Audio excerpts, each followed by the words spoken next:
নমস্কার, ডিজিটাল বাংলা জলপাইগুড়ি এক্সপ্রেসে আপনাদের সকলকে স্বাগত। আপনাদের সাথে রয়েছে আমি সুশ্বেতা। চোখ রাখছি আজকের জলপাইগুড়ির খবরের দিকে। জলপাইগুড়ির করলা ভ্যালি চা বাগানের আদিবাসী সম্প্রদায়কে অপমান করা হয়েছে। এর প্রতিবাদে বৃহস্পতিবার আসাম মোড়ে জাতীয় সড়ক অবরোধ করে আন্দোলনে নামল আদিবাসী সম্প্রদায়ের নেতা কর্মী এবং বাগানের শ্রমিকরা। এদিন আসাম মোড়ে তীরধনুক হাতে আদিবাসীদের প্রতিবাদ এবং অবরোধে সামিল হতে দেখা যায়। প্রায় 2 ঘন্টা অবরোধের জেরে জাতীয় সড়কের যান চলাচল বন্ধ হয়ে যায়। রাস্তার দুপাশে ব্যাপক যানজটের সৃষ্টি হয়। ঘটনাস্থলে পৌঁছয় কোতোয়ালি থানা এবং ট্রাফিক পুলিশের কর্মীরা। বেশ কিছুক্ষণ আন্দোলন চলে। আন্দোলনকারীদের দাবি, জেলা তৃণমূলের এক নেতা সমাজ মাধ্যমে আদিবাসীদের নিয়ে কুরুচিকর মন্তব্য করেছেন। এর জেরে আদিবাসী সমাজ ক্ষিপ্ত।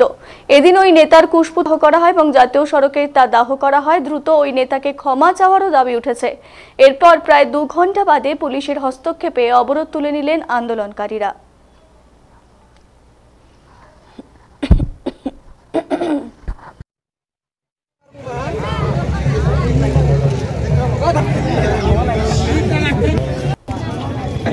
सब कोई आगे बैठा हुआ, आगे आओ थोड़ा। अमन बाबा में नहीं ना सब सुना मांगो वाला की बातें की देखो। ऐ सब कोई आगे बैठा हुआ, आगे आओ थोड़ा। अमन बाबा में नहीं ना सब सुना मांगो वाला की बातें की देखो।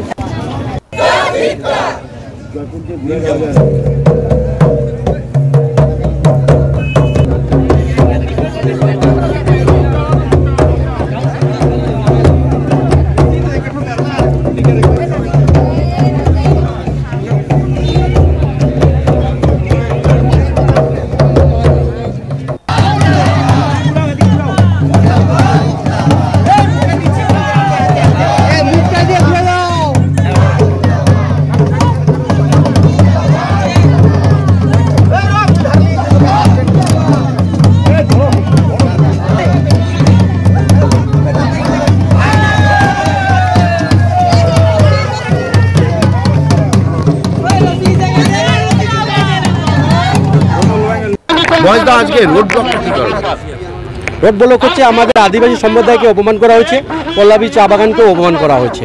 আদিবাসী আর কল্লাবলি চা বাগানের মধ্যে যে ফেক ভিডিও বানায়, জুয়ার কোনো ভিডিও বানায়, কল্লাবলির নাম দিয়ে প্রচার করা হচ্ছে। এটা কে করলো? এটা কিশোর দাস করেছে। কবে কোথায় কোন জায়গায় প্রোগ্রামটা হয়েছিল? আমাদের কল্লাবলি বাগানে 11 তারিখে একটা প্রোগ্রাম হচ্ছিল। সে প্রোগ্রামে খুব ভালোভাবে একটা ভালো প্রোগ্রাম হয়েছে। আমাদের আদিবাসী সিঙ্গারকে নিয়ে আমরা এসে প্রোগ্রাম করছি। তাতে আমাদের বাগানের ম্যানেজার থেকে নিয়ে আমাদের বাইরের অতিথিরাও ছিল, বাগানের সমস্ত সিনিয়র সিটিজেন ছিল। কিন্তু ওখানে কোনো ধরনের কোনো বেআইনি, কোনো মদ, কোনো জুয়ার কোনো ইস্যু হয় না। কিন্তু কৃষ্ণ দাস যেহেতু আজকে আমরা তার সাথে নাই বলে আমাদেরকে ছোট করার জন্য আজকে আমাদের বাগান অথবা আমাদের আদিবাসী সমাজকে ছোট করছে।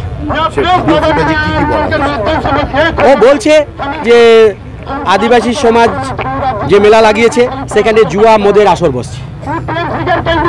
ও বলছে যে সোনা চিনে সোনা, মানে অন্য জাত, আমি অন্য জাতকে ছোট করছি না, কৃষ্ণ নিজেকে বলছে সোনা চিনে, মানে ওকে ডাকলেও সোনা আর আমরা হচ্ছে শুয়োর চিনে কচু, মানে আমরা শুয়োর আর কচু খাওয়ানো।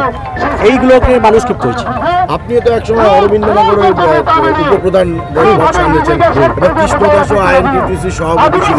সেই পরিস্থিতিতে একই দলের লোকের বিরুদ্ধে যে কৃষ্ণ দাস যে অভিযোগটা করছে, এটা কিভাবে দেখছে? খুব অন্যায়। ও তো কৃষ্ণ দাস তো দল বলে কোনো মানে না। তো ও হচ্ছে টাকা, হচ্ছে টাকাই হচ্ছে বেন। ও কাউকে দলের কাউকে সম্মান দেয় না, কোনো জাতকে সম্মান দেয় না, কাউকে এসে দেয় না। কৃষ্ণ দাসের দল বলে না, দল হচ্ছে ওটা ব্যবসা। অবরোধ আমাদের যে হাইকোর্টের যে আইন আছে সেটুকু টাইমের মধ্যে আমরা। তাহলে একজন তৃণমূল নেতা অন্যান্য তৃণমূল কর্মীদের উপরে এই ধরনের অভিযোগ, এটা কিভাবে ইয়ে করছে? উনি তো তৃণমূল নেতা ছিল, আপনারাও কল্লাবলি চা বাগানেরও তৃণমূলের দিকে রয়েছে, তাহলে তৃণমূল কর্মীদের উপরেই এই ধরনের অভিযোগ করলেন না? হ্যাঁ, এটা পুরো আদিবাসী সম্প্রদায়, তৃণমূলকে করে নেই, উনি আদিবাসী সম্প্রদায়কে করেছে। আদিবাসীতে যত বসবাসকারীকে করেছে, কল্লাবলি চা বাগানকে অপমান করেছে, তার বিরুদ্ধে। এখন চলো চলো চলো। আপনার নাম? আমার নাম টিকা রাউতিয়া। কি এলাকা? আমি হলো অরবিন্দ অঞ্চলের উপপ্রধান। বলছিলাম আজকে কি নিয়ে অবরোধ, কেন অবরোধ? এই অবরোধ আমাদের হলো, আমাদের আদিবাসী সমাজকে বিভিন্ন বাজেভাবে মন্তব্য করা হয়েছে, আমাদের শুকর বলে গণ্য করা হয়েছে। আমরা বছরে একবার আমাদের কালী পূজার নামে মেলা করি, সেখানে আমরা বাগানের সমস্ত শ্রমিকরা মিলে, সমস্ত কর্মচারীরা মিলে একটা মেলা আনন্দ ফুর্তি করার জন্য করি। সেখানে একজন লোক যার নাম কৃষ্ণ দাস, উনি এসে আমাদের বাগান নামে বিভিন্ন ফেক ভিডিও, ফেক ফটো নিয়ে আমাদের বাগানকে বদনাম করার চেষ্টা করছেন। উনি আমাদের শুকর বলে গণ্য করেছেন, আমরা নাকি শুকর, আমরা কচু খাই। তো এরা কে? এরা আমাদের বাগানের নামে বলতে আসার লোক কে? এরা কেন এরকম করছে? মানে উনি পার্সোনালভাবে হয়তো আমাদের আদিবাসীদেরকে ঘৃণা চোখে দেখে, ঘৃণা করে বলে এইগুলো ইস্যু করে। উনি সোশ্যাল মিডিয়াতে নিজের প্ল্যাটফর্মে ওই 1-2 আদিবাসীকে সামনে রেখে কিছু শুধু ফটো আর ভিডিওর জন্য কিছু হেল্প করে দিয়ে উনি দেখা যায় আমি ভীষণ একটা ভগবান, নিজেকে ভগবান বলে আখ্যা দিয়েছেন। কিন্তু সেখানে তার আসল রূপ এই যে আপনারা দেখতেই পারতেছেন যে উনি আমাদের শুকর বললে গণ্য করছেন সবার সামনে, আমাদের আদিবাসী সমাজকে। আমি হতে পারি পরে কিছু, কিন্তু আমি সবার আগে একজন আদিবাসী মেয়ে, একজন আদিবাসী মহিলা। সেখানে আমাদের সমাজকে যদি কেউ এইভাবে শুকর, এইভাবে বাজে মন্তব্য করেছেন, সেখানে আমি উঠে দাঁড়াবো। আমি সেখানে এদের সবার সাথে আমি এসেছি। আমার নাম হলো টিকা রাউতি, আমি কর্লাভ্যালি চা বাগানের একজন পঞ্চায়েত সদস্য, অরবিন্দ অঞ্চলের উপপ্রধান। হ্যাঁ, আমরা চাচ্ছি যে উনি এত বাজেভাবে আমাদের সমাজকে, আমাদের আদিবাসী সমাজকে এইভাবে বলতে পারেন কিভাবে? ওনার সাহস কিভাবে হয়? একজন জাতিগত লোকদেরকে নিয়ে উনি একদম আমরা নাকি হারিয়া খাই, আমরা হারিয়া খেয়ে ইসে করে থাকি, আমাদের গান নিয়ে উনি সবসময় মন্তব্য করেন। ওনার আমাদের সমাজকে নিয়েই এত অসুবিধা কেন? বাকি সমাজ কি নেই এখানে? কতক্ষণ অবরোধ চলবে? আপনারা দেখতেই পাচ্ছেন, দেখুন এখন কতক্ষণ চলে। আমরা যতক্ষণ পর্যন্ত আমাদের প্রশাসনের কাছে এটা এসে যে এত এনার বিরুদ্ধে কোনো অ্যাকশন নেওয়া হয় না কেন? উনি এসে আমাদের জাতা বলে চলে যাচ্ছেন, করবেন কেন? 14ই নভেম্বর শিশু দিবস। জওহরলাল নেহরুর জন্মদিন উপলক্ষে বিশেষ এই দিনটি পালন করা হয়। এদিন অনুভব হোমের উদ্যোগে বিভিন্ন কর্মসূচির মধ্যে দিয়ে জলপাইগুড়িতেও মর্যাদার সাথে পালিত হলো শিশু দিবস। বৃহস্পতিবার শহরের রেসকোর্স পাড়া স্থিত কোরক হোমে এক কর্মসূচির আয়োজন করা হয় অনুভব হোমের পক্ষ থেকে। অনুভব হোমের কোঅর্ডিনেটর দীপশ্রী রায় বলেন, আজকে শিশু দিবস, সেই উপলক্ষে বিভিন্ন জায়গায় শিশুদের হাত দিয়ে বৃক্ষরোপণের কর্মসূচি উদ্যোগ গ্রহণ করা হয়েছে। এদিকে স্কুল, কোর্ট, সিডব্লিউসি চত্বর সহ অন্যান্য জায়গায় বিভিন্ন রকমের ফলের চারাগাছ রোপণ করেন শিশুরা শিশু দিবস উপলক্ষে। তিনি আরও বলেন, পরিবেশের স্বার্থে গাছ লাগানো ভীষণ দরকার বলে শিশুরা জানান।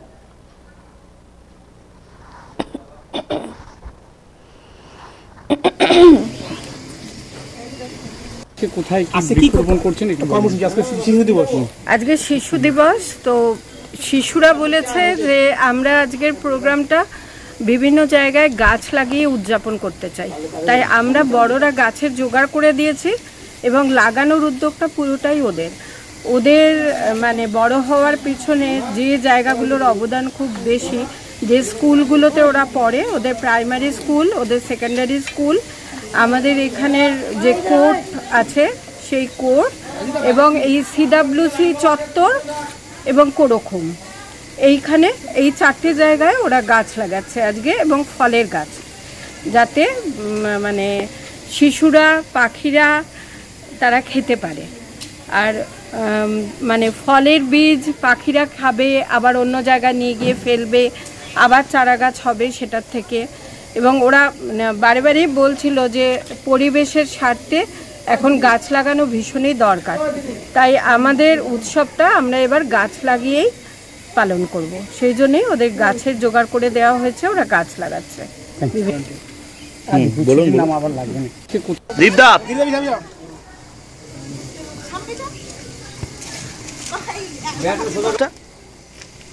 তো তোমরা গাড়ো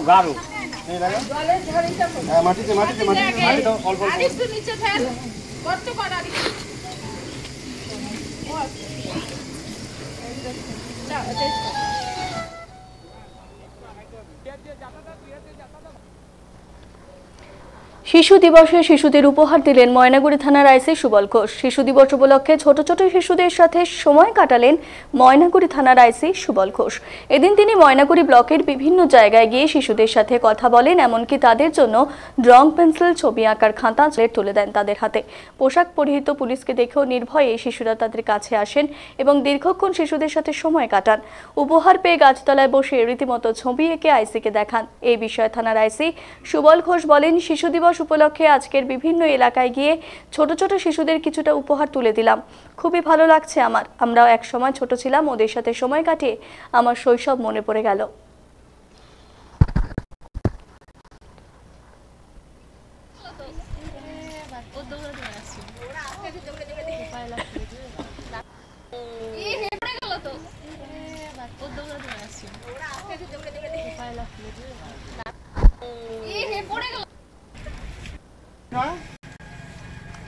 মনটা শিশু থাকতে ওই যে আমার খুশি দৌড়ে চলে আসছে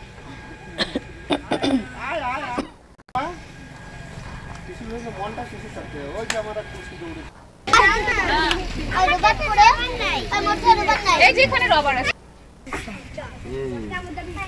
থাকবে। তুমি আমি মাঝে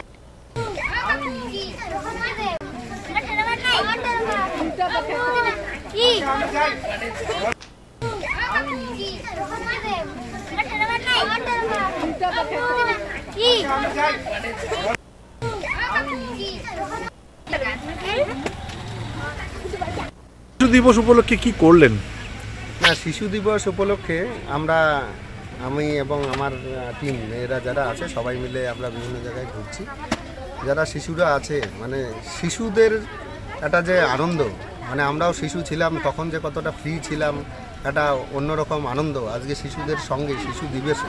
শুধু শিশু দিবস নয়, প্রত্যেকটা দিনই শিশু দিবস। সেই শিশুদের সঙ্গে আজকে এসে এখানে রং পেন্সিল নিয়ে বাচ্চাদের সঙ্গে যে আমরা এখানে আঁকা চলছে এবং ওদের সঙ্গে একটু সময় কাটাতে পারছি, এটা খুব আনন্দ লাগছে। আমরা মনে হচ্ছে যে আমরা আবার সেই ছোটোবেলায় ফিরে গেছি। এটা খুবই ভালো লাগছে, এদের সঙ্গে একটুখানি সময় কাটিয়ে সেই পুরনো দিনগুলো মনে পড়ছে। মনটা যেন আমাদের সবারই শিশুসুলভ থাকে, আমরা যতই বড় হয়ে যাই না কেন মনটাকে আমরা শিশুসুলভ রাখতে চাই, এটাই আমাদের ইচ্ছে। শিশু দিবস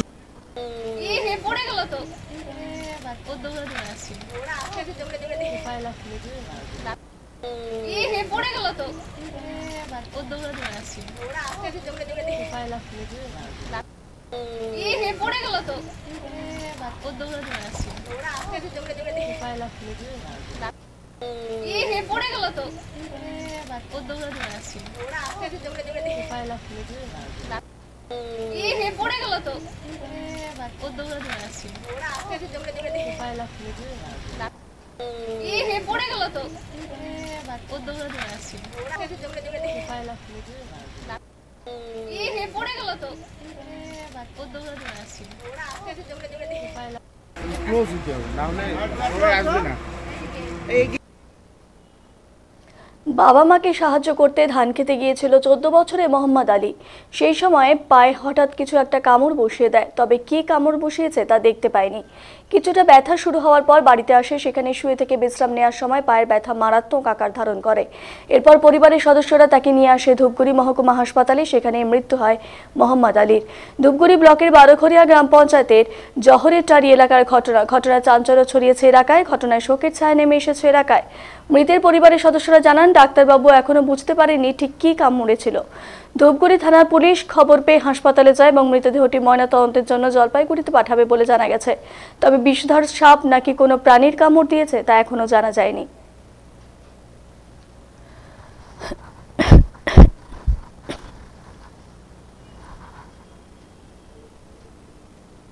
ধান কাতে গেছিল, ধান কাতে যাওয়ার পরে ওইখানে ওই একটু ঘোরাঘুরি করতে কি কামড় দিয়েছে, ওই যাকে কামড় দিয়েছে সে বলতেই পারে। কোথায় কামড়েছে? পায়ের ওখানে নিচে, তো ও কিছু বলতে পারে না। তারপরে ওখান থেকে বাড়িতে এসে বিছানায় শুয়ে পড়ছে। তারপরে ব্যথার কথা বলছে, তারপরে এই যে হাসপাতালে এইটুকুই, আর অন্য কিছু। তারপর হাসপাতালে এসে কি হলো? হাসপাতালে এসে মারাই গেল। বাচ্চাটার নাম? মোহাম্মদ আলী। বয়স? 14। আপনার কি হয়? আমার কাকাতো ভাই। আপনারা কি বুঝতে পেরেছেন কি কামড়েছে? না, আমরা বুঝতেই পারিনি। ডাক্তারবাবুরা কি বললো? ডাক্তারবাবুরা তো এখন কিছু বললো না, ওরাও তো বুঝতে পারেনি। এখন পুলিশ বডি নিয়ে যাবে? হ্যাঁ, বুঝে যাবে। কোন এলাকার ঘটনা এটা? 12 ঘড়ি। এলাকার নাম? পাড়ার নাম হচ্ছে জহের টারি। আপনার নাম? আমার নাম হচ্ছে রবিউল আলম।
বাবা প্রায় 1 বছর আগে দুর্ঘটনায় মারা গিয়েছেন, তাই পড়াশোনার সমস্যা হচ্ছিল জলপাইগুড়ির মুন্ডা বস্তির 2 বোনের। আজ শিশু দিবস উপলক্ষে সেন্ট্রাল উচ্চ বালিকা বিদ্যালয়ের 9ম এবং 10ম শ্রেণীর ওই 2 ছাত্রীকে উদ্যোগী নিয়ে বাড়ি থেকে নিজেদের গাড়িতে স্কুলে নিয়ে আসেন জলপাইগুড়ি সদর সমষ্টি উন্নয়ন আধিকারিক মিহির কর্মকার। এদিন বিদ্যালয়ের 9ম ও 10ম শ্রেণীর ছাত্রীদের নিয়ে শিশু দিবস অনুষ্ঠানের আয়োজন করা হয়। অনুষ্ঠানে যোগদান করেন ভিডিও। কোনো ছাত্রছাত্রীর বাবা ও মায়ের মধ্যে কেউ যদি মারা যান অথবা দুজনেই যদি না থাকেন, তাহলে সরকারি উদ্যোগে তাদের পড়াশোনার ব্যবস্থা রয়েছে। এই প্রকল্পে কিভাবে ছাত্রছাত্রীরা সুবিধা গ্রহণ করতে পারে তা নিয়েই ছাত্রীদের বোঝান তিনি। এর পাশাপাশি ছাত্রছাত্রীদের সরকারি বিভিন্ন প্রকল্পের সুবিধা নিয়ে আলোচনাও করেন বিডিও মিহির কর্মকার। এদিনে আলোচনায় অংশগ্রহণ করতে পেরে উচ্ছ্বসিত ছাত্রীরাও বর্তমানে বিভিন্ন সামাজিক মাধ্যমে পড়ুয়ারা বিভিন্ন চক্রান্তের শিকার হয়ে থাকে। এই চক্রান্ত থেকে কি করে রেহাই পাওয়া যায় তা নিয়েও বিস্তারিত বোঝান সদর সমষ্টি উন্নয়ন আধিকারিক। অনুষ্ঠানের শেষে প্রত্যেক ছাত্রীদের হাতে উপহার তুলে দেন তিনি। ভিডিও বলেন, আমরা খবর পেয়েছিলাম 2টো ছাত্রীর বাবা মারা যাওয়ার পর পড়াশোনায় ভীষণ সমস্যা হচ্ছে। আজ আমরা তাদের বাড়িতে পৌঁছাই পড়াশোনা যাতে কোনো অসুবিধে না হয় সেজন্য আধিকারিকরা তাদের কাছ থেকে প্রয়োজনীয় কাগজপত্র নিয়েছেন। সরকারি প্রকল্পের সুবিধা যাতে তারা পায় তার জন্য সমস্ত ব্যবস্থা করা হবে বলে তিনি জানিয়েছেন। মা বিভিন্ন চিন্তায় পড়ে মেয়েদের বিয়ে দেওয়ার জন্য চিন্তা, সময় যখন হবে, যখন আমার 18 বছর পার হয়ে যাবে, আমি যদি পড়াশোনা ভালোভাবে না করতে পারি, 18 বছর পার হওয়ার পরে আমার বিয়ে দিও। 18 বছরের আগে আমাদের অ্যাকচুয়ালি আমরা গতকালকে একটা খবর পেয়েছিলাম যে বাবা মারা যাওয়ার কারণে 2টো বাচ্চা পড়াশোনার ক্ষেত্রে অসুবিধা, প্লাস সংসারের তো বিভিন্ন রকম অসুবিধা থাকেই। তো সেই কথা ভেবে আমরা তাদের বাড়িতে গেছিলাম আজকে। তো বাড়ি থেকে ওদের পরিস্থিতি সম্পর্কে খবর নিই এবং আমাদের মানে সরকারি অফিসাররা যারা ছিল তারা ওদের কাছ থেকে কাগজপত্র নিয়েছে আজকেই, নিয়ে ওদের জন্য মিশন বাৎসল্য স্কিমের জন্য যে মানে প্রয়োজনীয় কাগজপত্র নেওয়া সেটা ওদের কাছ থেকে আমরা নিয়েছি এবং আমাদের জেলা শাসক মহাশয়কে আমরা এগুলো পাঠিয়ে দেবো। আশা করি ওখান থেকে স্যাংশন হয়ে ওরা 4,000 টাকা করে পাবে এবং ওই বাচ্চাগুলো এই স্কুলে পড়ে। আমি তাই ওদের সঙ্গে করে ওদের এই স্কুলে যারা আরো বাচ্চারা আছে, আমাদের গ্রাম পঞ্চায়েতেরই বেশি স্টুডেন্ট এখানে আছে, আপনারাও দেখতে পাচ্ছেন। না, বন্ধ হয়নি, চলছিলই, কিন্তু বিভিন্ন রকম ভাবে অসুবিধার কথা আমি শুনতে পেলাম। অবশ্যই বাবা নাই, রোজগার করার কেউ নাই, অবশ্যই অসুবিধা। তো তারপরে ওদের যারা অন্যান্য যারা ওদের ক্লাসে পড়ে তাদেরকে নিয়ে আমরা এখানে আমাদের সরকারি বিভিন্ন স্কিমগুলো সম্পর্কে সকলকে, যেহেতু এই বাচ্চা দুটোর বাবা 1 বছর আগে মারা গেছে, এই বাচ্চা দুটো যদি 1 বছর আগে জানতে পারতো এই স্কিমটার কথা, তাহলে কিন্তু এই স্কিমটার সুবিধা অনেক আগে থেকে নিতে পারতো। কিন্তু যেহেতু এরা জানতো না, এরকম ভাবে অনেক বাচ্চাই জানে না, তার কারণে আমরা এইখানে এদের ক্লাসে এসে এবং এদের মানে দিদিমণিদের সঙ্গে নিয়ে আমরা চেষ্টা করলাম এদেরকে এই বিষয়গুলো অবগত করা। সরকারি বিভিন্ন কন্যাশ্রী রয়েছে, শিক্ষাশ্রী রয়েছে, ঐক্যশ্রী রয়েছে, এছাড়া মিশন বাৎসল্য স্কিমটা রয়েছে পিতৃহীন অথবা মাতৃহীন বাচ্চাদের জন্য, সেগুলো সম্পর্কে এদের ওয়াকিবহাল করালাম। সোশ্যাল মিডিয়ার মানে ভালো দিকটাও বুঝালাম,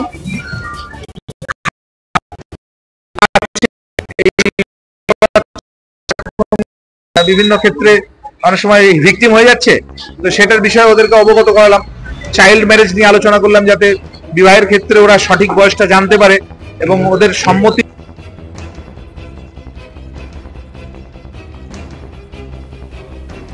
আবেদন করেছিল 400টির বেশি পরিবার, অথচ তালিকা প্রকাশের পর সেখানে একটি পরিবারের নামও নেই। আবাস যোজনার ঘর নিয়ে এমনই আশ্চর্যজনক ঘটনা সামনে এলো জলপাইগুড়ি সদর ব্লকের নন্দনপুর বোয়ালমারি গ্রাম পঞ্চায়েত এলাকার 17-215 নম্বর বুথ এলাকায়। তালিকাতে নাম নথিভুক্ত করার দাবিতে একদিন সদর ব্লক বিডিওর কাছে লিখিত স্মারকলিপি দেওয়া হলো স্থানীয় বাসিন্দাদের পক্ষ থেকে। অন্যদিকে সংশ্লিষ্ট গ্রাম পঞ্চায়েত যেহেতু বিজেপি পরিচালিত, যে কারণে তৃণমূলের ওই বুথের আবেদনকারীদের নাম তালিকাভুক্ত করা হয়নি বলেও বাসিন্দাদের একাংশের অভিযোগ। জানা গেছে 2018 সালে আবাস যোজনার ঘর নিয়ে করা সার্ভের পর 2022 সালে নন্দনপুর বোয়ালমারি পঞ্চায়েত এলাকার 2800 জনের নামের তালিকা প্রকাশ করা হয়, কিন্তু অদ্ভুতভাবেই এই তালিকায় বাঁশকুঠিয়া 17-215 নম্বর বুথের আবেদনকারী বাসিন্দাদের একজনেরও নাম নেই। কিন্তু ঘরের জন্য 2018 সালে এই বুথ থেকে আবেদনকারীর সংখ্যা ছিল 400 জনের মতো। এদিন তৃণমূলের স্থানীয় পঞ্চায়েত সদস্য সঞ্চিতা রায় বলেন, তাঁতিপাড়া, বানিয়াপাড়া, ঠকপাড়া, বোদাপাড়া, তিস্তা চর এলাকা নিয়ে 17-215 নম্বর বুথ, প্রায় 2000 মানুষের বসবাস। এলাকার 80% মানুষ দিনমজুরি এবং কৃষিকাজ করেই সংসার চালায়, যাদের বাড়িঘরের অবস্থা অত্যন্ত খারাপ, যে কারণে সরকারি সুবিধা নেওয়ার জন্যই তারা ঘরের জন্য আবেদন করেছিল। কিন্তু বুথের তালিকা হাওয়া হয়ে গেল একটা আশ্চর্যজনক ঘটনা বলেই মনে করছেন তিনি। ষাঠর্ত বাসিন্দা দিলওয়ালা রায় বলেন, তার ঘরের চাল বলতে কিছুই নেই। বিডিও অফিস থেকে দেয়া একটি ত্রিপল কোনো রকমে দিয়ে বর্ষা পার করেছেন। বেহাল ঘরে থাকা অসুবিধে বলেই ঘরের আবেদন করেছিলেন। জলপাইগুড়ি জেলা তৃণমূল কমিটির সম্পাদক হিরেন রায় বলেন, দেখা যাচ্ছে সার্ভের পর পোর্টালে নামের তালিকায় আপলোড করা হয়নি। এই ঘটনা হয় ইচ্ছাকৃতভাবে করা হয়েছে, নয়তো রাজনৈতিক কারণে করা হয়েছে। আর্থিক দিক থেকে পিছিয়ে পড়া মানুষগুলো সরকারি ঘরে সুবিধা পাওয়ার অপেক্ষায় থাকেন, তার উপর রাজ্যের মুখ্যমন্ত্রী নিজে বিষয়টি দেখছেন। এই অবস্থায় এই ধরনের ঘটনা মেনে নেওয়া যায় না। এই বিষয় নিয়ে জয়েন্ট বিডিও রুবিনা নামচু লেপচা বলেন, এলাকার মানুষ এসেছিলেন, তাদের বিষয়টি গুরুত্ব দিয়েই দেখা হবে।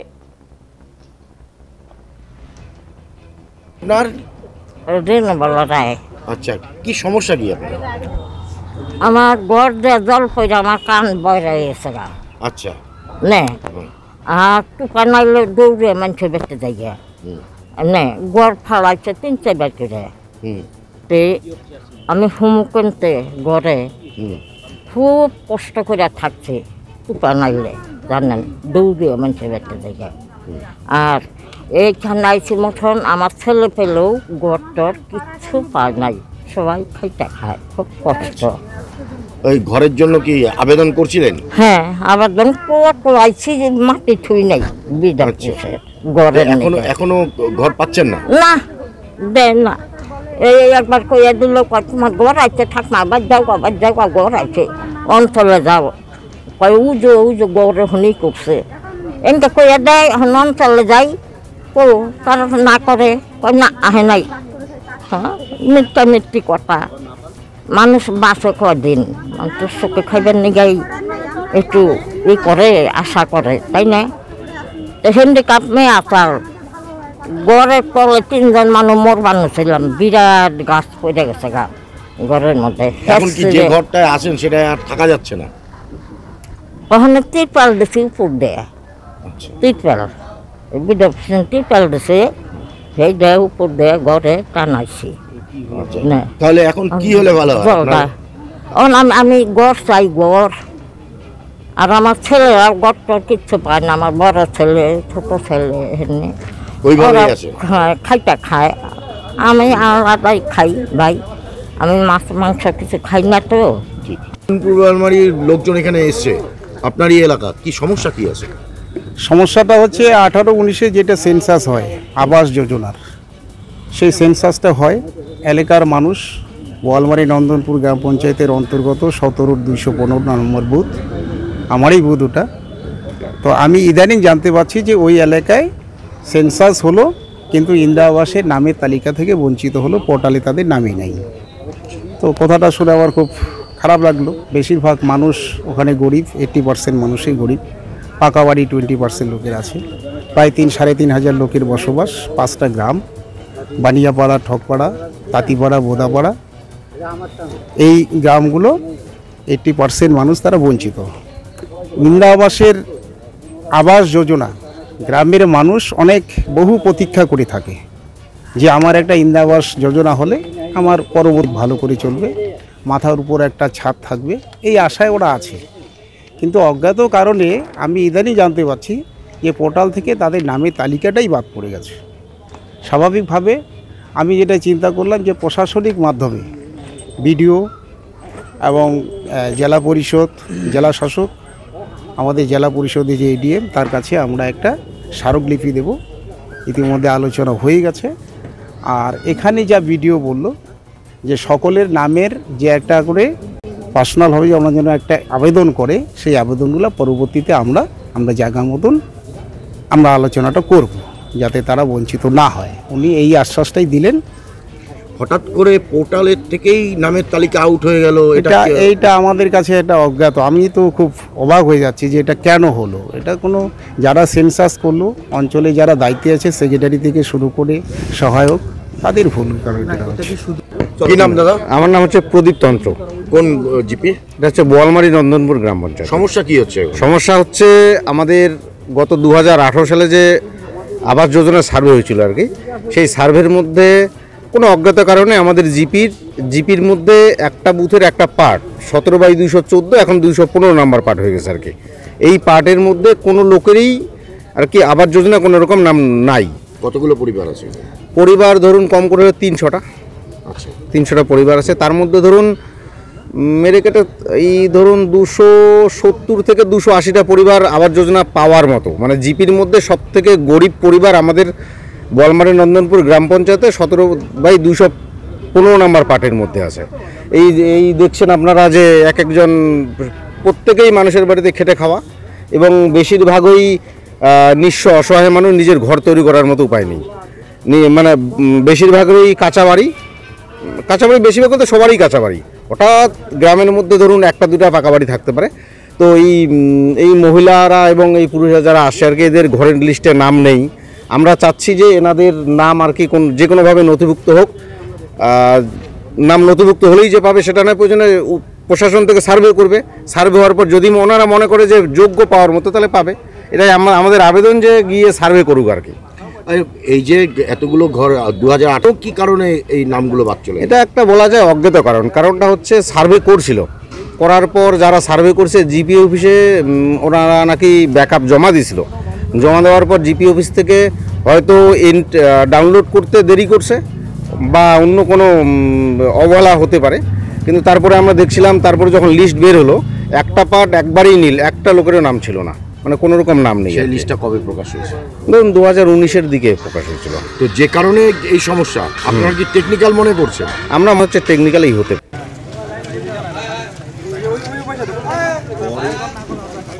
পরে যে মহেশদার বক্তব্যটা নিলাম। এখনকার মতো এ পর্যন্তই। জলপাইগুড়ি জেলার সমস্ত খবর দেখতে চোখ রাখুন ডিজিটাল বাংলার পর্দায়। প্রতিদিন সন্ধ্যে 7টায় ডিজিটাল বাংলা, আগে ভাগে সবার আগে। প্রতিদিন বদলায় পৃথিবী, গ্রাম হোক বা শহর, জল হোক বা পাহাড়। আপনার বিশ্বস্তের উৎস সহ বিশ্বজুড়ে ঘটে যাওয়া প্রতিটি ঘটনার জন্য আমাদের শহর জলপাইগুড়ির কেন্দ্র থেকে শুরু করে জেলার দূরতম প্রান্ত, আমরা নিয়ে আসি আপনার কাছে গুরুত্বপূর্ণ সব খবর।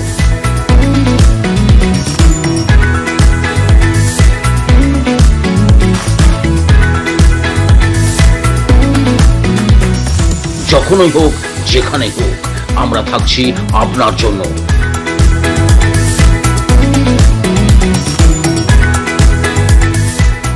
প্রতিদিন সন্ধ্যে 7টায় আমাদের সঙ্গে থাকুন সর্বপ্রথম খবরে, গভীর বিশ্লেষণ এবং শিরোনামের পেছনের গল্পগুলো জানতে।